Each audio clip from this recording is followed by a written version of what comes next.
Top 10 rare muscular tractors you've never seen before. Somewhere in Europe, behind a closed museum door, there's a tractor that was too advanced to survive. Only one was ever built. No one talks about it. Yet every engineer who's seen it agrees. This was the moment when power went too far. And if you miss this story, you may never truly understand what mechanical strength once meant. Welcome back to Tractor World, the journey where we uncover the machines that changed how humanity worked the land. In this episode, we count down 10 rare muscular tractors you've probably never seen before. From forgotten prototypes welded by hand to the giant that defied its own government.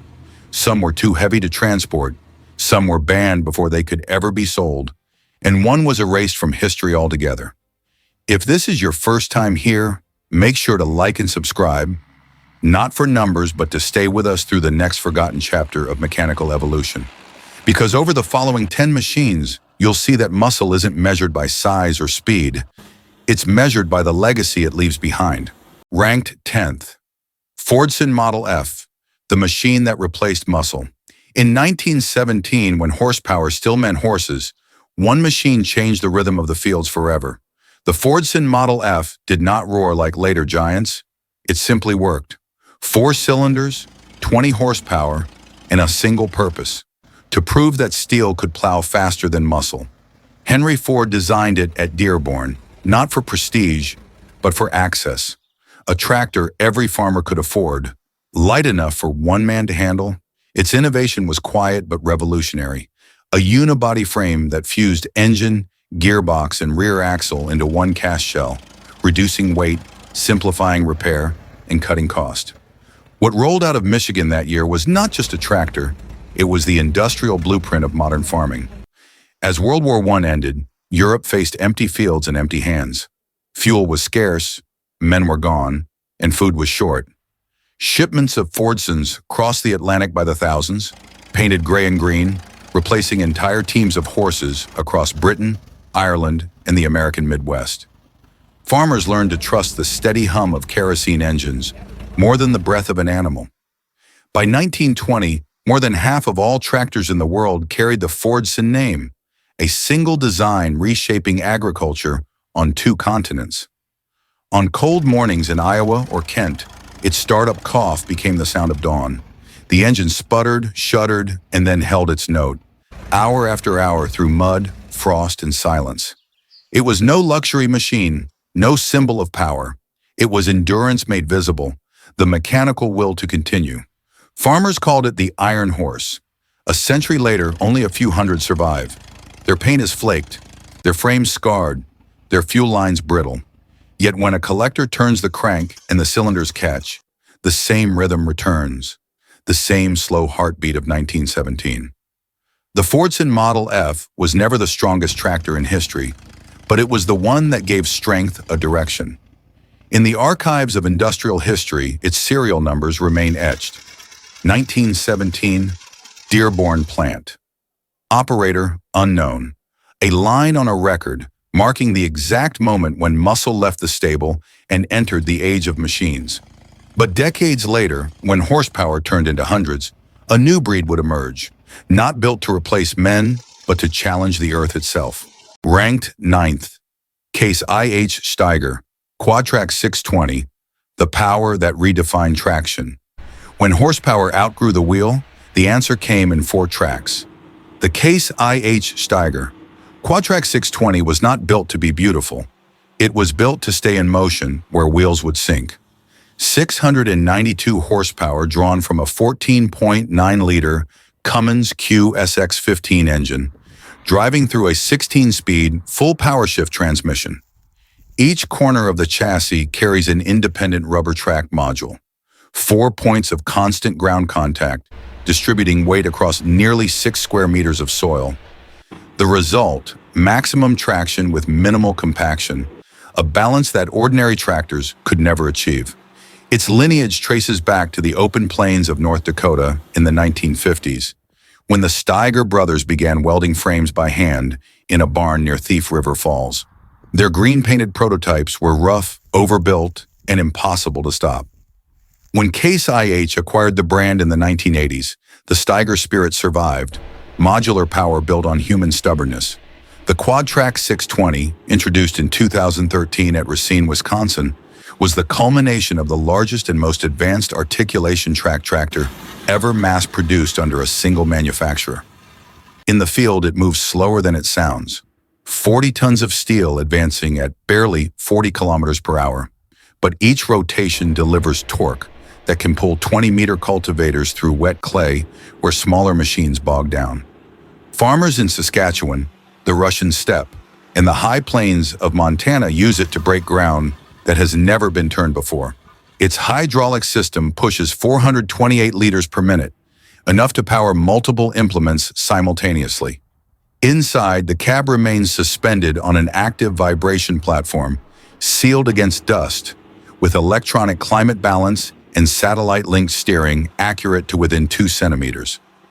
Owning one requires more than land. It requires infrastructure. Transporting a Quadtrac 620 involves dismantling its tracks, hauling it by lowboy trailer, and reassembling it in the field. Its price, well over $700,000, places it beyond reach for all but the most significant operations.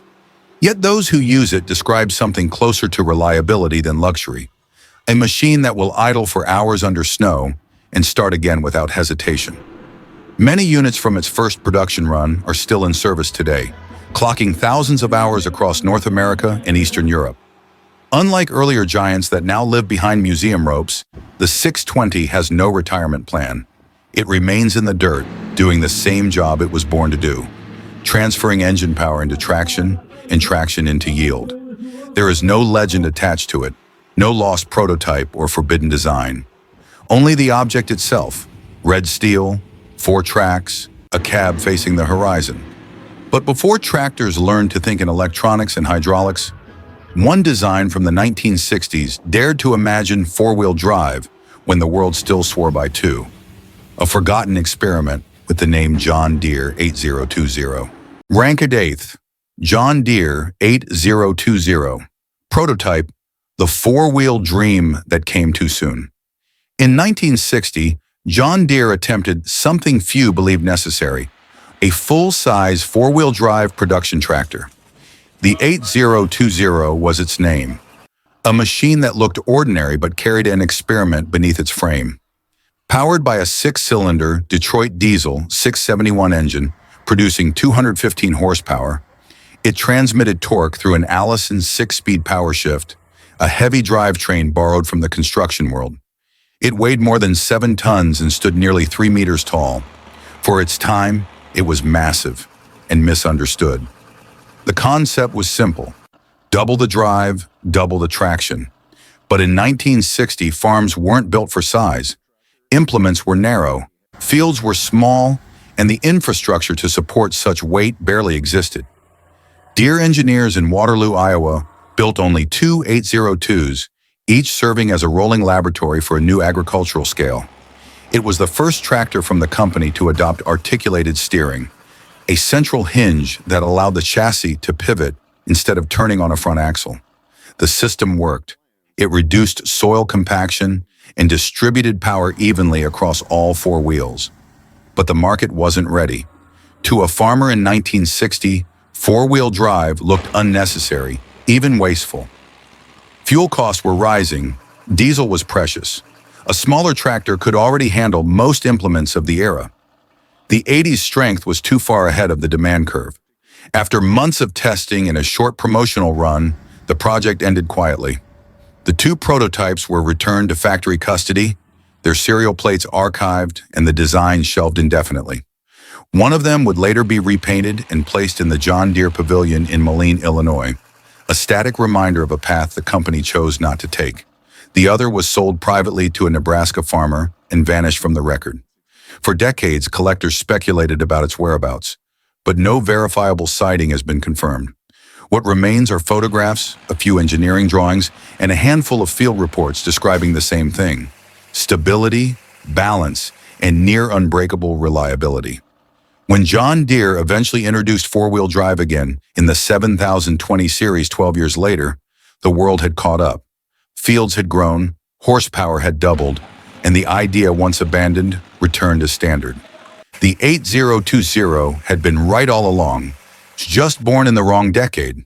There are no surviving test films, no running footage, no sound recordings of its engine. Only a gap in the company's production log between model numbers 8010 and 8200. A missing link left without ceremony. Yet in Germany, decades later, a manufacturer would take the same idea, balance and control, and perfect it with a rotating cab that could face both directions. Its name was Claas Xerion 5000 Trac VC, ranked 7th. Claas Xerion 5000 Trac VC, the rotating precision machine. Today, in the open fields of Lower Saxony, a tractor turns its cab, and the entire world behind it reverses. The Claas Xerion 5000 Trac VC does not pivot its body. It pivots in perspective. At the touch of a button, the entire operator's cabin rotates 180 degrees.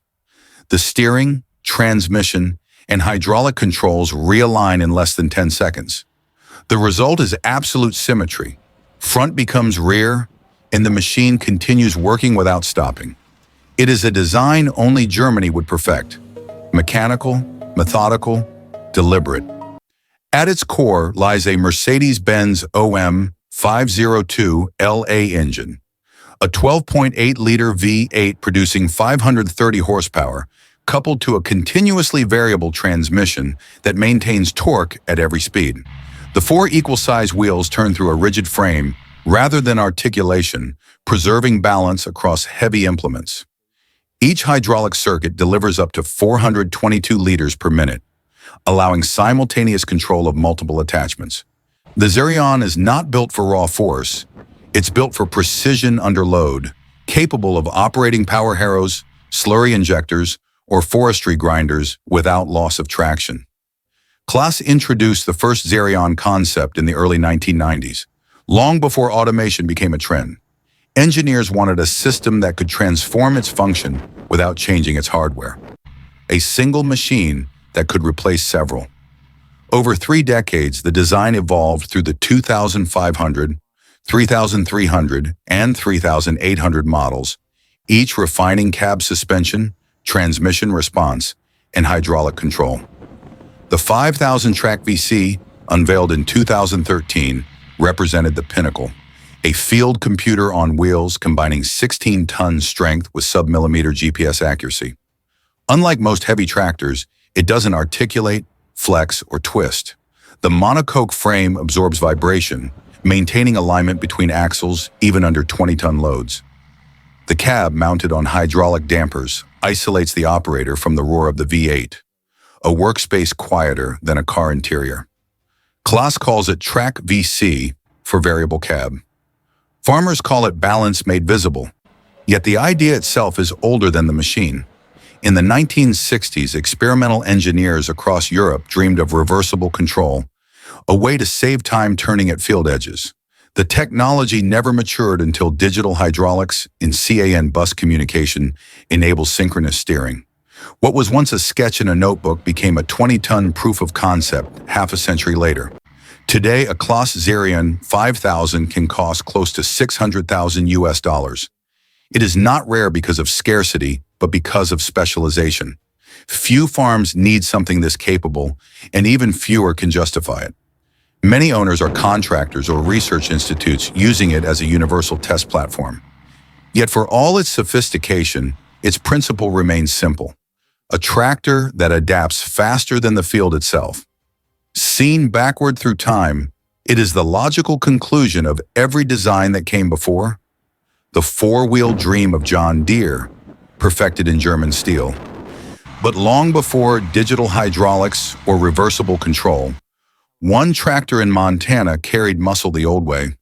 Pure displacement, raw torque, and no electronics at all. Its name, Big Bud 450. Ranked 6th, Big Bud 450, the forgotten muscle of Montana. In the plains of northern Montana, where the horizon stretches longer than the day, a sound once echoed across the wheat fields.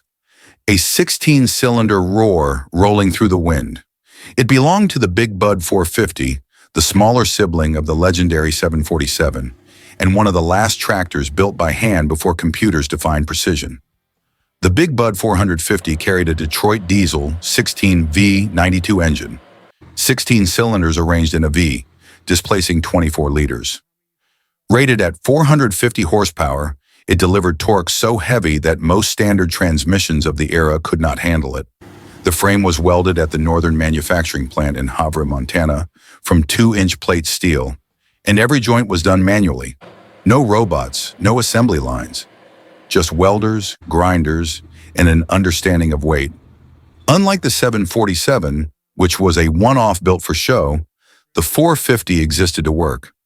Only a handful were produced in the mid-1980s, each custom-ordered for massive grain farms in the US and Canada. Its purpose was singular: to pull wide cultivators and deep rippers through heavy prairie clay, hour after hour, in open fields where the nearest road was 20 miles away. Its cabin offered no luxury, just a steel seat, analog gauges, and a single hydraulic lever. Inside, heat from the V16 engine radiated through the firewall. The air was heavy with oil and dust, but what the operator saw through the windshield was pure command. 20 feet of hood, 4 tires taller than a man, and ground that trembled under every stroke of compression. Transporting a Big Bud 450 was a logistical event. Too wide for standard roads, most units were disassembled into frame sections, engines and axles before being loaded onto flatbeds. When reassembled in the field, they remained there for decades, often operating the same plot of land until fuel or maintenance costs made them impractical. By the early 1990s, as emissions regulations tightened and fuel prices rose, Big Bud ceased production. The 450s that survived became relics of an industrial era that refused compromise. Private collectors restored some.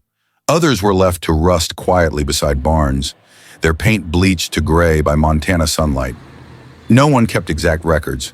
Production numbers remain uncertain, somewhere between 20 and 40. Each one different, each one built to specification, each one too strong for the world that followed. Today, a few still start. Farmers who own them describe the same ritual: prime the fuel, crank the starter, wait for the V16 to catch, and listen. The deep mechanical rhythm that once defined muscle before electronics defined intelligence. But north of the border, another experiment was taking shape. One that never made it past the prototype stage. A Canadian design too ambitious for its own time. The versatile D118. Ranked 5th, versatile D118. The Canadian Iron Ghost. In 1982, deep inside a low building on Ellis Avenue in Winnipeg, engineers at Versatile Canada were working on something that never reached production. A prototype known internally as the D118. The machine was meant to push the boundary of what a single-operator field tractor could do. It was large, quiet, and timeless. Today, it exists only in one known photograph and a handful of test reports. Yet for those who built it, it was supposed to be the next great leap for prairie farming. The D118 carried an 18-liter Cummins KTA engine, rated for approximately 600 horsepower, at a time when most production tractors barely passed 300. It was built around a one-piece welded frame and a massive cooling system designed to operate in continuous 40-degree Celsius heat under heavy drawbar loads. Hydraulic pumps could move up to 400 liters per minute, and the rear linkage was rated for implements exceeding 30,000 kilograms of draft force. In theory, it could replace 2 smaller units on a single farm. But the early 1980s were the wrong years for such ambition. The oil shock of 1979 had left North American agriculture in economic strain. Diesel was expensive, interest rates were high, and the market for mega tractors collapsed almost overnight. Inside Versatile, financial resources tightened as the company transitioned ownership following Ford's acquisition.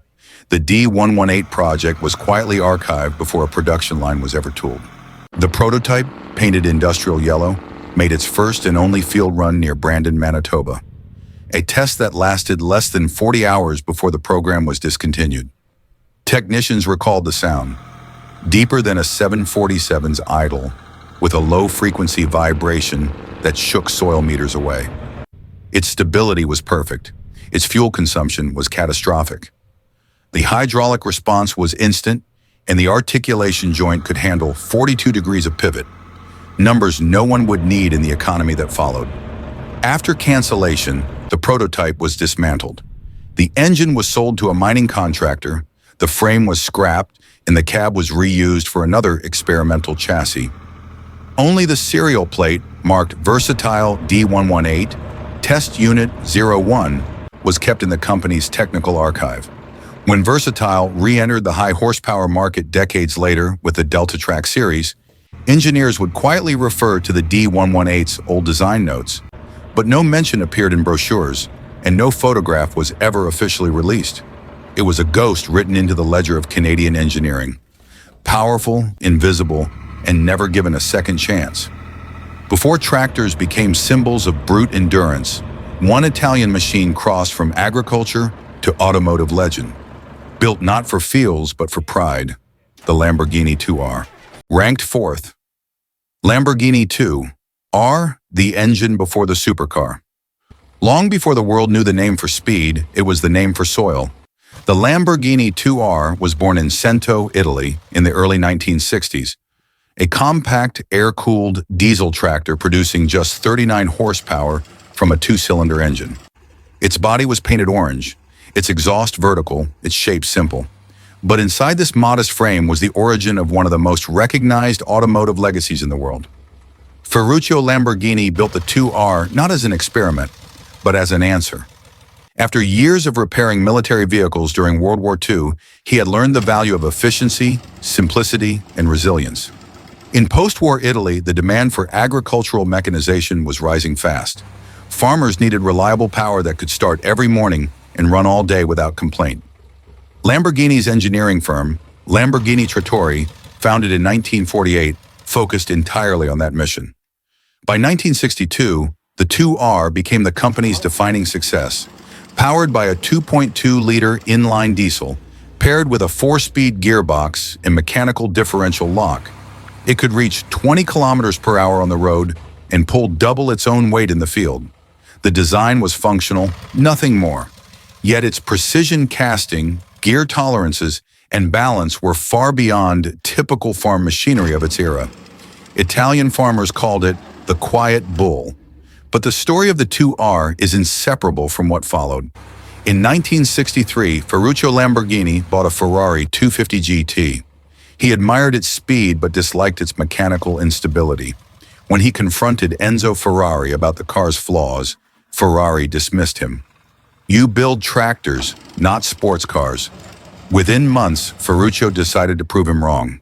Using the same mechanical principles developed for the 2R's diesel drivetrain, he established Automobili Lamborghini, applying agricultural durability to high-performance design. The Miura, the Quadtrac, the Aventador, all trace their lineage back to the gearbox logic of the 2R. Today, surviving 2R tractors are collector's items.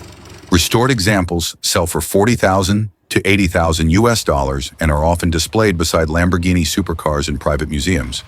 Their engines still start with a deep metallic click, slower than a V12, but built with the same integrity. The irony remains silent but visible. Every supercar bearing the bull owes its symbol to a tractor that tilled Italian soil. The 2R never sought fame, but it gave birth to it. And while Italy found elegance in machinery, Eastern Europe found survival. In post-war Poland, one engine roared with the sound of reconstruction, the Ursus C-45. Ranked third, Ursus C-45, the Iron Bull of Poland. In 1947, amid the ruins of Warsaw, a factory began to breathe again. Its first sound was not music or speech. It was the deep single-stroke detonation of a tractor engine. That machine was the Ursus C-45, the backbone of post-war Polish agriculture, and one of the loudest, heaviest single-cylinder tractors ever built. The design was not entirely new. It traced back to the German Lanz Bulldog, D9506, a pre-war standard across Europe. After the war, Poland received the blueprints and parts as reparations and re-engineered them at the Ursus factory in Warsaw. The result was a 10.3-liter two-stroke hot bulb diesel producing 45 horsepower at only 850 RPM. A massive cast-iron engine block bolted to a direct drive gearbox with no clutch. Starting it required heating the bulb with a blowtorch until it glowed red, then spinning the flywheel by hand until the cylinder fired with a single, thunderous explosion. Every ignition shook the ground. Farmers said you could hear an Ursus C-45 from 3 villages away. Its weight exceeded 4 tons, and its top speed was barely 18 kilometers per hour. But in a nation rebuilding from rubble, strength mattered more than comfort. The C-45 pulled plows, powered threshers, and hauled timber across broken roads. Its fuel tolerance was unmatched. Kerosene, diesel, or even crude oil would burn inside its massive cylinder. The tractor became a national workhorse, produced from 1947 to 1959, with more than 50,000 units built. Simple tools, scarce parts, and no complex machining, just resilience forged into steel. Outside Poland, the C-45 traveled east, sold to Czechoslovakia, Hungary, and the Soviet Union, earning the nickname Żelazny Byk, the Iron Bull. It was noisy, slow, and inefficient, but impossible to kill. In rural Poland, some units ran continuously for decades, repaired with welded pistons or handmade gears. Collectors today still start them at vintage rallies, enveloping the crowd in smoke and vibration, a living echo of post-war recovery.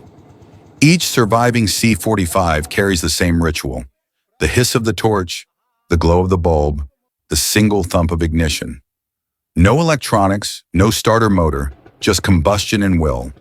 It is a machine that does not ask to be understood, only respected. But while the Iron Bull worked Europe's soil, across the Atlantic, a far greater creature was born, a machine so large it had to be built in sections. Its name, Big Bud 747. Ranked second, Big Bud 747, the world's largest farm machine. Today, in the Museum of the Northern Plains in Havre, Montana, stands a machine that dwarfs everything around it. Its tires rise higher than a man. Its hood stretches longer than a city bus. The tag on its side reads, Big Bud 16 Fix 747. Built in 1977, it remains the largest agricultural tractor ever constructed, a one-off experiment in scale and endurance. The Big Bud 747 began not in a corporate lab, but in a local fabrication shop. Ron Harmon and his team at Northern Manufacturing were asked by the Rossi brothers, cotton farmers from California, to build a machine capable of pulling a 24-meter cultivator without slowing down. Off-the-shelf machines couldn't handle it. Harmon's team decided to build their own. They sourced a Detroit diesel 16 V92T, 16 cylinders in a V, twin turbocharged, producing 1,100 horsepower and nearly 1,900 pound-feet of torque. The transmission came from an oil field rig, the axles from a mining truck, the frame from heavy plate steel welded entirely by hand. It took over a year to complete. When finished, the machine weighed more than 100,000 pounds, a record that still stands today. From the driver's seat, visibility stretched across 20 feet of hood. The cab sat in the center of the chassis, surrounded by hydraulic lines thicker than a man's wrist. Each tire, manufactured by United Tire of Canada, measured 8 feet in diameter. At full throttle, the 747 could plow 1.3 hectares of soil in a single pass, an entire acre every minute. Fuel capacity, 1,000 gallons of diesel. Consumption, roughly 8 gallons per mile. It was both over-engineered and completely functional. For 2 decades, the Big Bud worked commercial farms in California and later Montana. It endured through changing fuel prices, recessions, and ownership transfers. When its custom tires went out of production in the late 1990s, the machine was finally retired. It was restored in 2008 and placed on display, not as a monument to excess, but as a record of ambition. Proof that power in agriculture once knew no upper limit. Viewed from the present, the Big Bud 747 looks impossible, a product of a time when fuel was cheap, metal was thick, and scale was a form of pride. But behind its immensity lies a single principle: one farm, one task, one machine built with no compromise. The kind of strength that could only exist before precision replaced muscle. And yet, across the ocean, one final machine would emerge. Smaller, quieter, but so far ahead of its time that it was banned from production. The lost legend of Hungary, the Rába-Steiger 250. In first place, Rába-Steiger 250, the tractor that was too advanced to survive. Hungary, 1974. Behind the walls of a modest plant in Győr, a group of engineers was building a machine that shouldn't have existed in its time. A 250 horsepower, four-wheel drive tractor designed for export across the socialist and capitalist divide. It was called the Rába-Steiger 250, a product of an unlikely partnership between Hungarian, state industry, and American know-how from Steiger Tractor Company of Fargo, North Dakota. At first glance, the 250 looked conventional. Squared panels, tall cab, wide fenders. But underneath, it was decades ahead. Its frame was an articulated design milled from high-tensile steel, connected by a central hinge with hydraulic steering. Its heart was the Rába-Man D2156 diesel, 10.3 liters, 6 cylinders, delivering 250 horsepower at 2,200 RPM. It was coupled to a heavy-duty transmission derived from the American Steiger Bearcat, but re-engineered to fit European metric tolerances.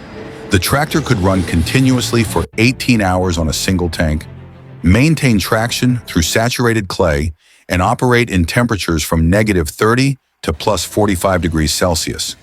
Figures unmatched in Europe at the time.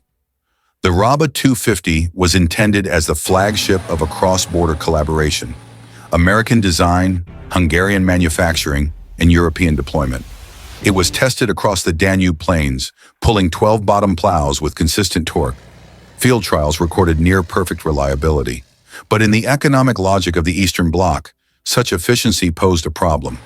The machine was too expensive to mass-produce under planned quotas and too Western in its engineering philosophy. Only a few prototypes were completed. Some were exported to Austria and the Soviet Union for evaluation. Others were recalled and dismantled. For decades, its story faded into partial memory. A rumor among collectors, a footnote in Steiger's U.S. archives, and a single surviving unit preserved in the Mezőkövesd Agricultural Museum.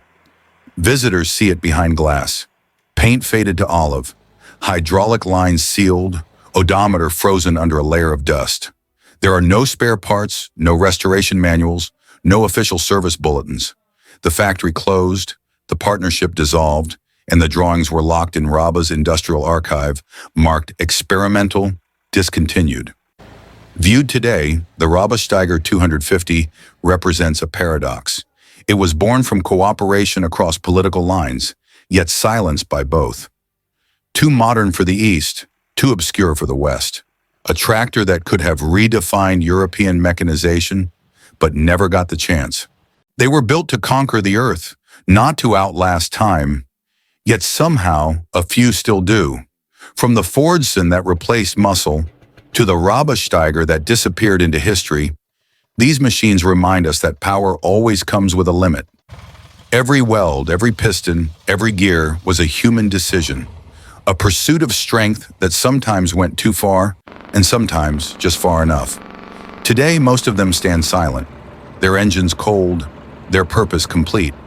But the legacy they left behind still shapes every tractor that follows. Proof that even in silence, machinery remembers. If you've stayed with us through this journey, thank you. Your curiosity keeps these stories alive. And as we close this chapter, another begins. A story of the machines farmers once feared to drive. Because not every tractor was built to work with the land. Some were built to fight it.